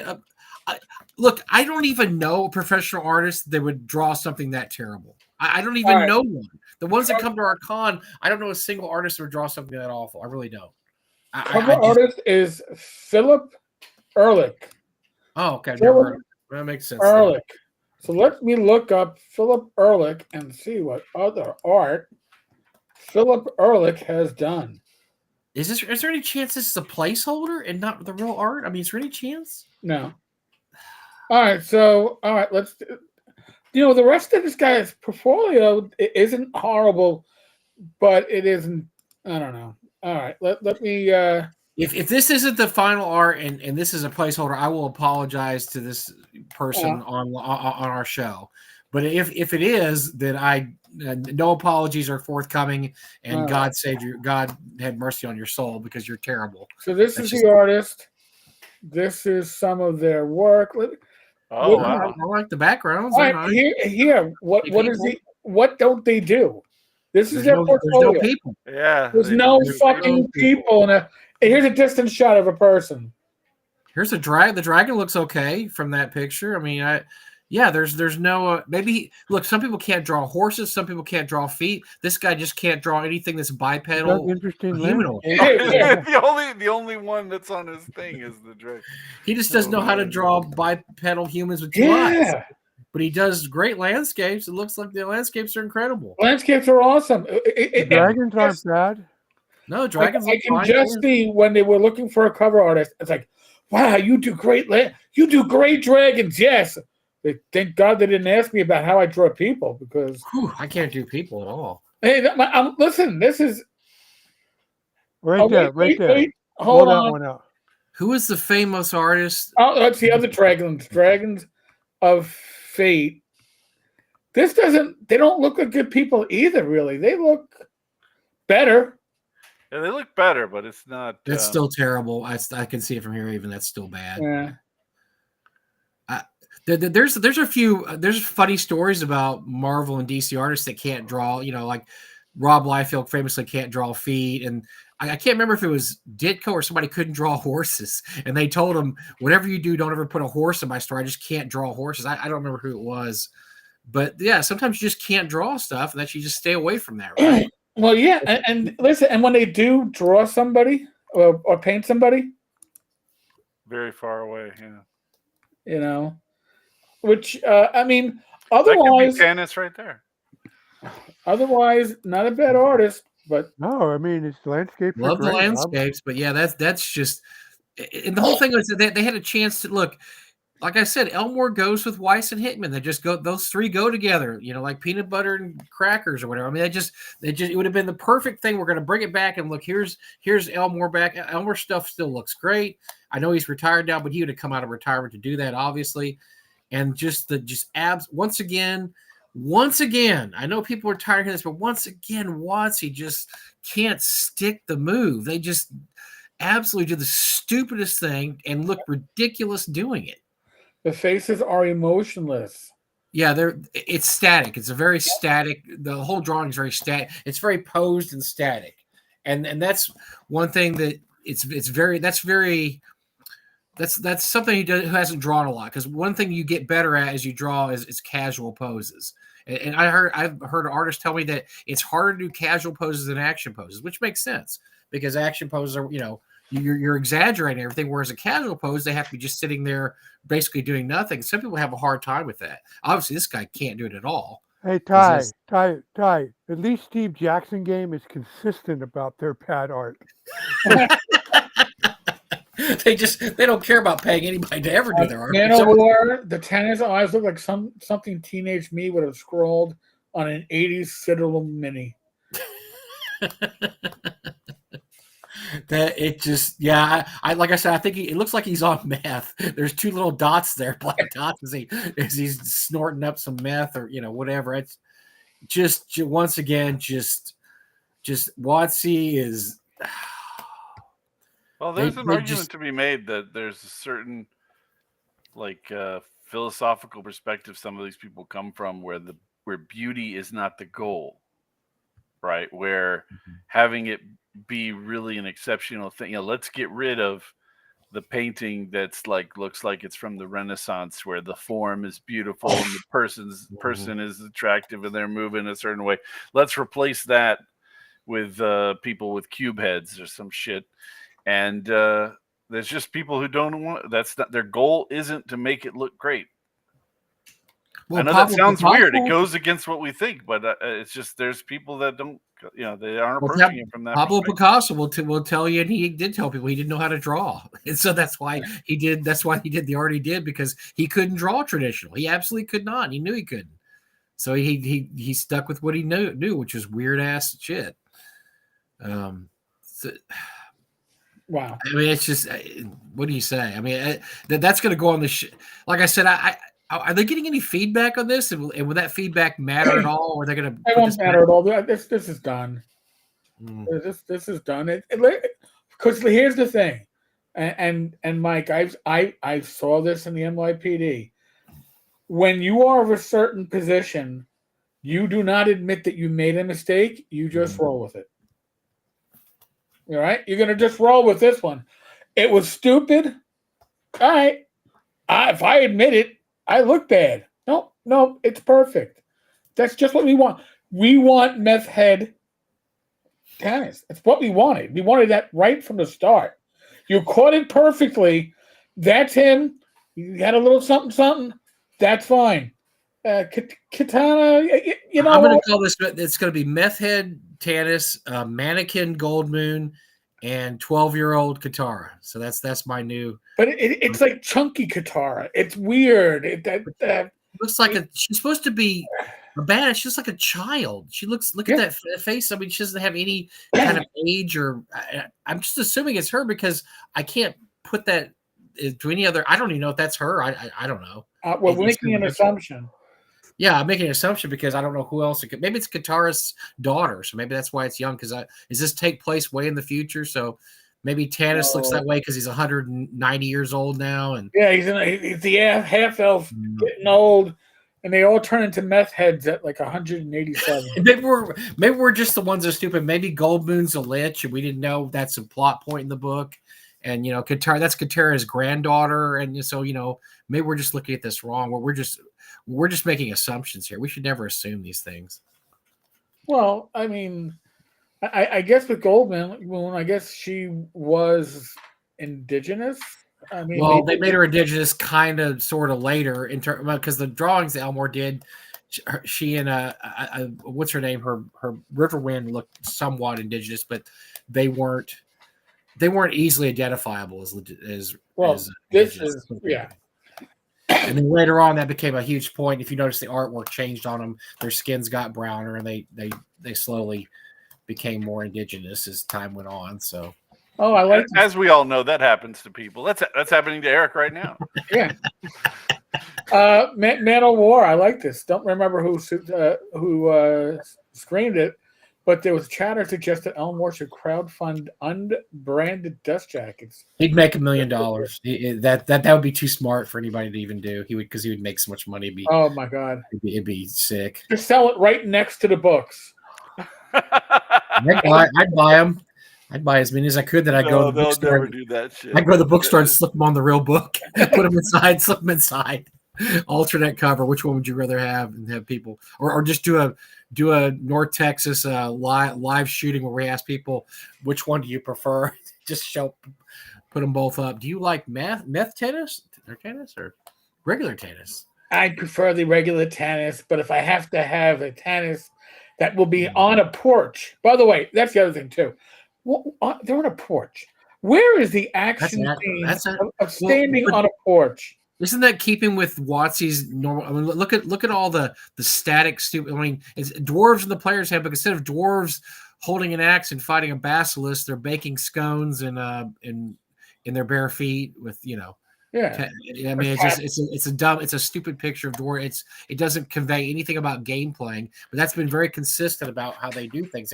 They're absolutely moving away from any kind of action shots Mike, what you don't understand is that we need to grow the hobby. See, by making them non-action shots, we're going to bring in all the people who aren't interested in the action, who are there for the scones. Right, so you don't appreciate the scone-based sales, Mike. They're gonna roll in, man. They're gonna roll in. There's all those people out there that just they're more interested in baking scones. Yeah, we're killing. It's definitely not destroying the original product. We're expanding it. We're bringing in scone people, man. D&D scones and paella. Rob really missed the opportunity with the paella. He could have crushed it. Come on, Rob. You could have sold a lot of sports drink, brother. God, that's by the way. So I'm loath to bring up the subject that I was talking to Gunn about Jenny D's Barbie Paladins. So what? That's gonna bring in the Barbie players, bro. I mean, her latest we all project. Know there's been a bunch of Barbies keeping Barbies out of the hobby, man. I mean. We got to get rid of these Barbie gatekeepers. She took a bunch of Barbies. She dressed them up like paladins, and now she made these special Barbie classes, and they have special Barbie powers. And apparently, it's taking over her website. It's like wild. And so the you could actually download the classes, but you have to buy a membership to her site. So if you want to play a Barbie paladin, you have to buy a membership to Jenny D's site. So.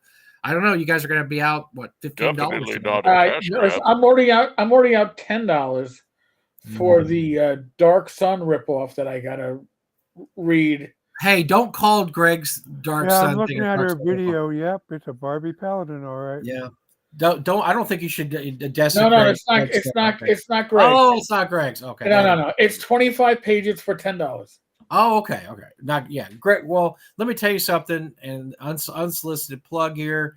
I didn't even like Dark Sun when it came out. I didn't like Greg. I like how he came out with that Freudian I didn't like Dark Sun. I didn't even like Greg. But I read Shadow Sun, and I would play Dark Sun if we use Shadow Sun because I actually like Shadow Sun. So if you haven't bought it yet, you like Dark Sun, run out and buy Shadow Sun because it's really good. It's a really good take on it, and I like it better than the original. And guess what? 100% more slavery, which no longer is a part of WotC's game plan. I'm adding moles and well, they're not called moles, but half dwarves and half giants to this design that I'm going to release soon. Nice. So you can be half giant or half dwarf. You can fight in the arena, and you can have a class that it's called the Enforcer, but it's basically a police slaver. You know, I mean, like Police- it's So pretty once awesome. again, All so the class abilities are around If you wanna subduing bring- and knocking people out and taking them and binding if them you up. want to buy something that WotC would never put out in a million years, buy Ever. Shadow Sky. That's right. Because That's right. it has every hot topic that they've dropped like a hot potato. Although RuneQuest still has slaves, but they're like a race. RuneQuest does. Well, RuneQuest does, but they're all. Maybe you're- we've discovered Mike Merle's secret motivation. Yeah, oh, he have left. slaves. He left Wizards. Well, he didn't leave. They fired him. Never mind. That's Well, yeah, laid off. Yeah. He was upset that he couldn't have the slavery at Wizards. So now he's over at Cassidy. maybe he's a fan of Dark Sun. You know, it's like, all right.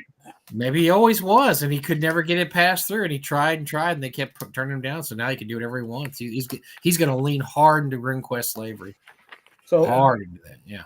by the way, we currently have 99 live viewers. Well, please, let's make it 100. Thank folks. you, everybody. Call your mom. Call your brother. This is the power of Greg. The power of Greg tells you. That's the not power me. of Greg. Rob and Greg. It's not me and Eric. Eric and I can't get that kind of viewership. It's these two. Yeah, no. Well, Eric tells me I have the to X say, it's got viewership to is be really Greg. high. He does the social media and his stuff more than I do. Yeah, it's they're all coming in right now. There are 69 people who have clocked in on X to watch this.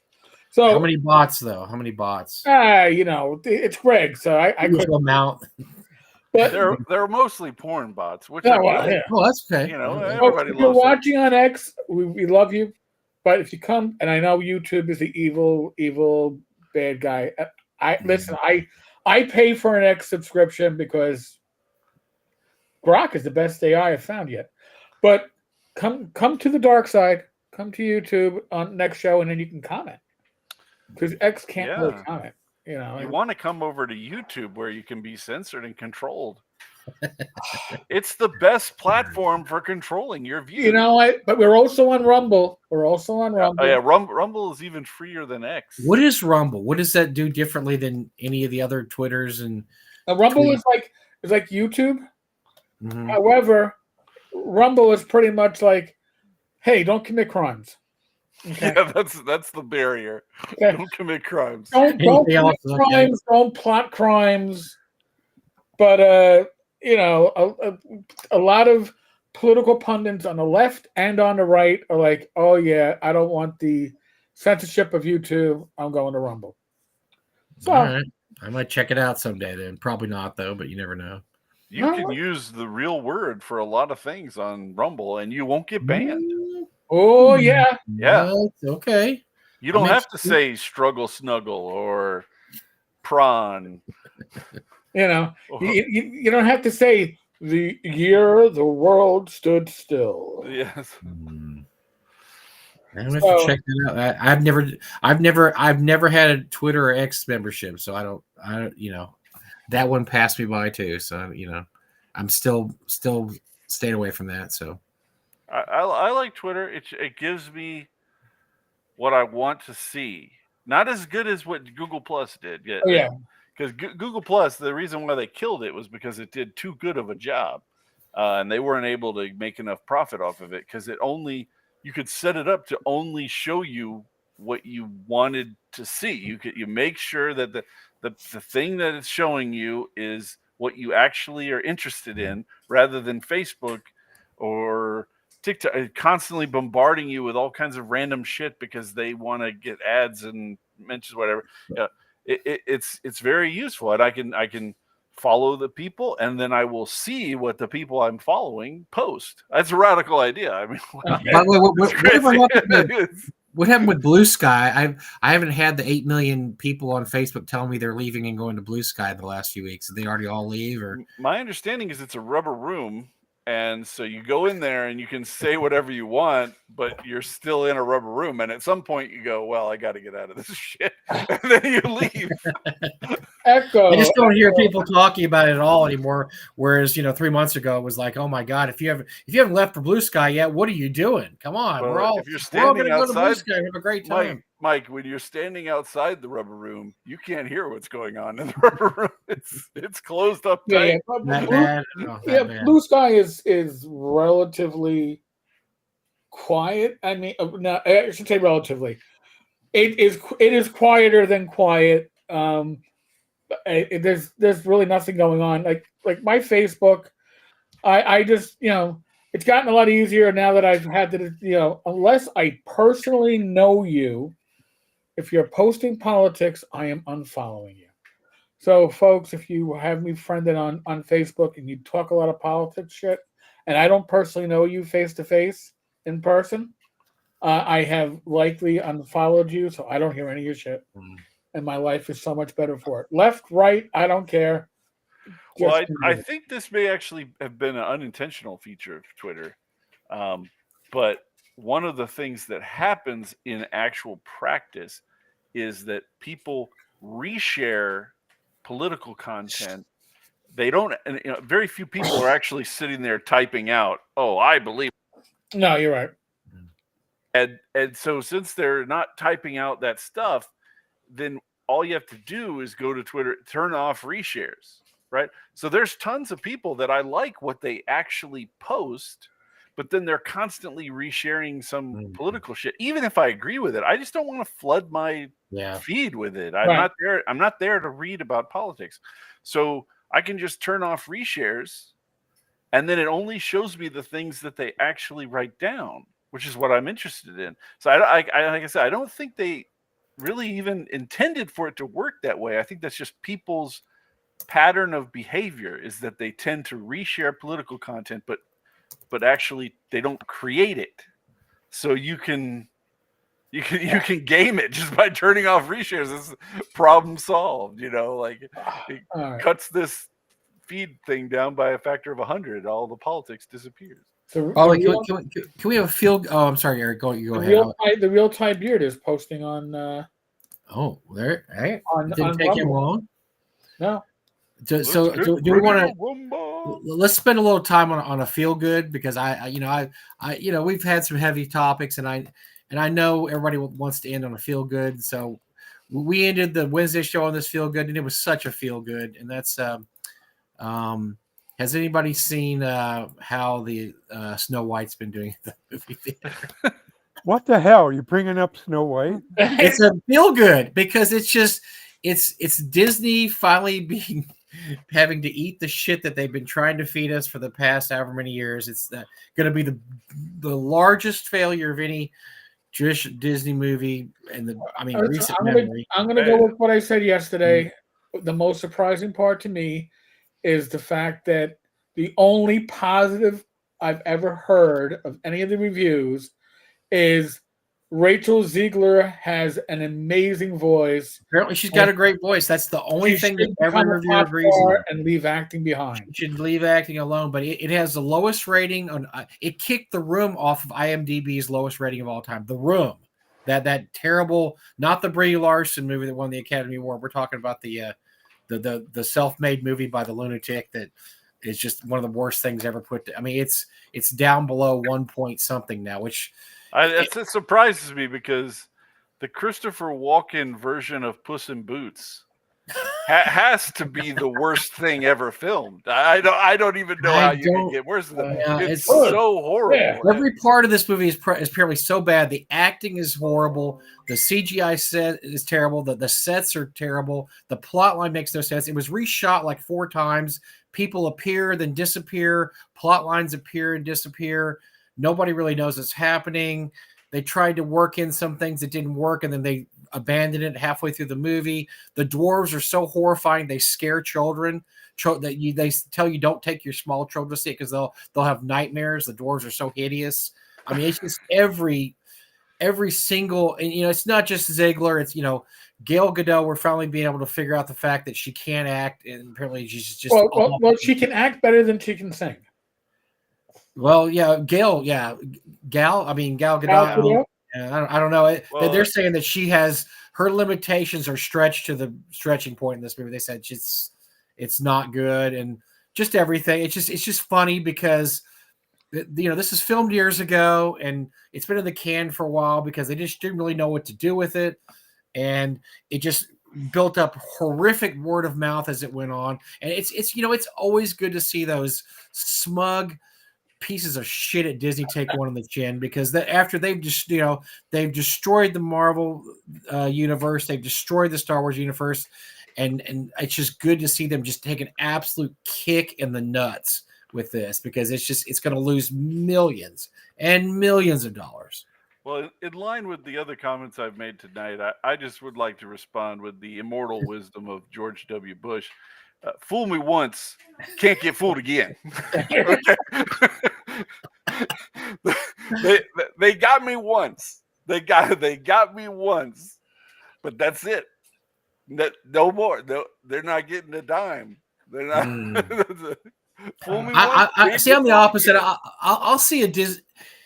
You have to have a carrot and a stick, and I like to reward something good. And I'll probably see, unless the reviews are just absolutely stunningly horrible, I'll probably see Fantastic Four this year. I mean, unless it's just absolute S show, and they're just like, oh my God, this is worse than the Marvels. I saw the Captain America movie, and more just because my wife and I wanted to go see a movie that day, and there was nothing else palatable, and it was average. It was an average superhero movie. It was nothing special. And then that seems to be what they excel in now, is we're just going to do the bare minimum to be a superhero movie. We're not going to try very hard. That had plot holes you could drive a truck through too. And, it wasn't great. Their heyday is not here. And I won't even watch Star Wars stuff anymore, because I would love to, if somebody knows about a new Star Wars that comes out and it gets great reviews, not the Acolyte, obviously, but anything like that, I'd tune it in, because I don't mind some Star Wars, but it's just Rob will watch it.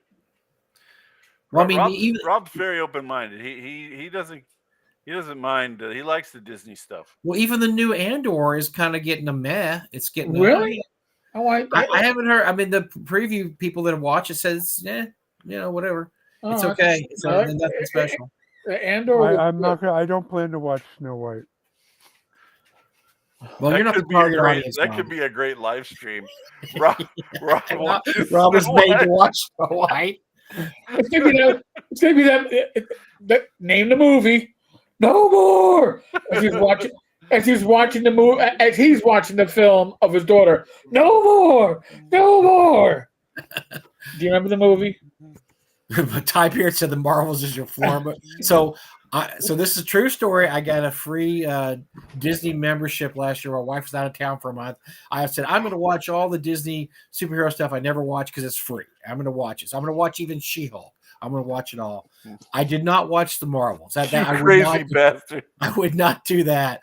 But I watched everything else, and it ranged from average to horrific. It was just, there was some just terrible, everything after the Avengers. I don't know what they're thinking, what they're doing, but they don't have a plan. Well, I did just think of a compliment to give to Ziegler. So I had thought that Brie Larson was the most obtuse asshole actress that you could possibly find, but Ziegler surpassed it. She saw what was there. She saw an opportunity to reach new heights. So she took it, she dove right in there. Well, she wanted to personally offend people. In all fairness to her, which is really, I mean, it's not fair, but it's just the way it is. She's a child. She was like 20 years old when they made this movie. Now, her big break up to then was Spielberg discovered her and put her in West Side Story. And once again, everybody commented that her voice is great. Her acting was meh. It was all right. And before she'd even done anything, everybody started, oh, let's get her Spielberg. She's Spielberg's newest find. Let's put her in all our movies. And so she started getting signed for all this stuff. Once again, she's a child, and she doesn't have any experience in the film industry, really. And so she came out the gate, setting the roof on fire by just saying, Snow White sucked and Prince Charming sucks. And, just absolutely went scorched dirt to the point where, producers are flying to her house and telling her to basically shut the F up. And I don't know if you saw the reply that one of the producers' sons made to somebody. Oh, yeah. That was hilarious. They said, I heard your dad flew to her house and told her to shut up. How dare you? This free speech. And he basically said, my dad flew to her house because this is a multi-million-dollar project with hundreds of jobs on the line, and by opening her stupid mouth, she basically, destroyed the profit for this. We're like, yeah, he went and told her to shut up. Yeah, he did, because somebody should have told her to shut up, because she was a babe in the woods, didn't know what she was doing. And then they had the clean her up tour where she went on shows and she was all demure and talked about how great she loved Snow White. It's bullshit. It was just, oh my God, we got to clean this mess up. But, and then of course. I agree with Agile Mike. I mean, you kind of pulled a fast one out. You want to talk about something positive here. And that is positive. You're shitting on no, Disney. That's absolute. Disney taking one of the nuts is positive. I think that's great. Here, we'll wrap up. That's my positivity. That's bad Mike positivity tonight. We'll end it with this positive note. Oh. Rob AI, yes. 101 live viewers. Nice. Like I said, folks, so if you're watching on Twitter, we want you to be able to participate. So next time, please come over to Rumble or come over to YouTube, and that way you can abuse Bad Mike, myself, Greg, Rob, each other. It's easy to do, folks. Yeah, it's easy to do. We actually enjoy the attention. So absolutely. All right, so somebody else do positive. That was a positive. That was a positive. Well, I'll hit you with positive. Okay, there you go. Mike. Let's do it. Yeah. So the Chubby Funster sales patterns over time for the past few months were, let's say 6 months, were X, and for March, just March alone, the sales was 2X plus 25%. Nice. So that is wonderful. Things are turning up Millhouse. Okay, it's good. Very nice. Yes. Good Life for you. is good. I don't give a shit about Kudos. Disney and WotC. They can burn in hell. So, this is more of a shout out, but just letting you guys know, if you're interested in stuff Harn wise, they're running the Harn Quest Kickstarter. They're almost to $15,000, 124 backers. Basically, it's a subscription. You can subscribe. You can go for one if you want, or you can pay for an entire year worth of stuff. But also, being a Harncrest subscriber gives you 50% off of the PDF off the Columbia Game website. And, Harn is premium price, so 50% off the PDF is a good way to get their some pretty nice stuff at a discount. And I gave Eric the link to the Harn Quest. Yep. So, and they've been really up in the Harn people. The Columbia Games have been really up in their game the last few years. So I'm putting. I put up another link, by the way, as Rob. It didn't grab the. It did. All right. But maybe Rob didn't grab AI it. fully No, it didn't grab it, Rob. It didn't. It didn't want to copy the right link. Okay, hold on. Let me try this again. Rob AI can run entire HarnQuest adventures off the command line. Monkey Blood Glint Seal has a Kickstarter that released tonight.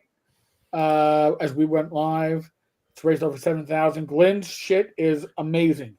So honestly, great stuff. The Harn stuff, I get my Harn my little Harn package. I'm a subscriber every month or so.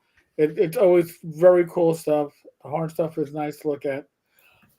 Remember, membership has this privilege. You're going to get a couple of the videos. Some people say on time.